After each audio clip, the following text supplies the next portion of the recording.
Welcome. In this video I will show you how to take a screenshot on your HP ProBook 450G2.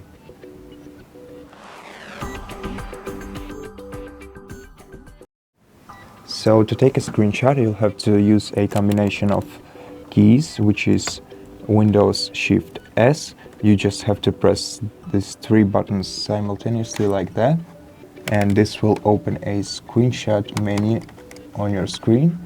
This bar at the top of your screen displaying all kinds of screenshots that you can take using this using this combination of keys.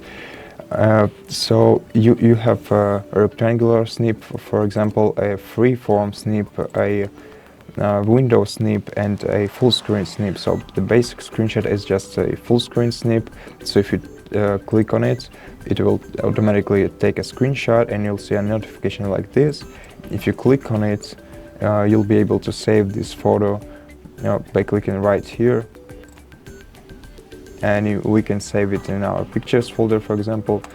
So let's do this and go back to the other screenshot options. So just Windows Shift S, and then if we choose a rectangular snip, then we can just snip out any part of our screens. For example, I want to take a screenshot of this part,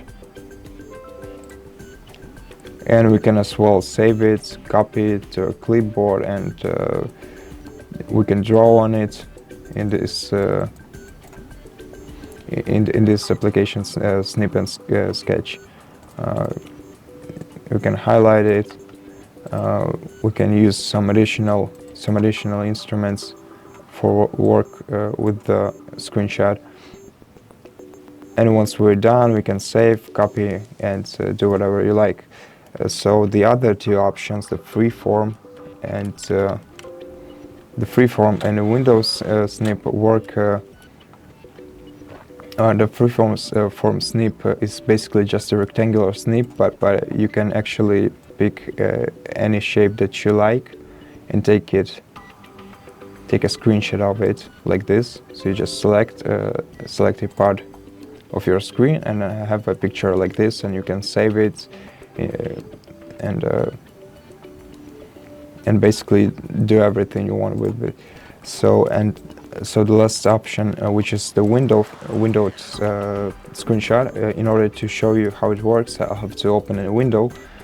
So right now, if we try to take a screenshot of a window, we select Window Snip, and now select this window, click on it.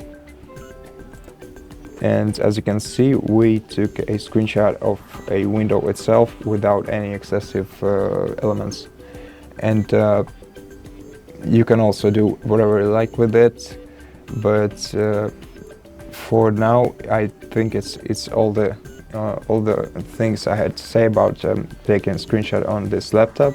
So thank you for watching. If you liked this video, please consider subscribing to our channel, leave us a like and a comment below.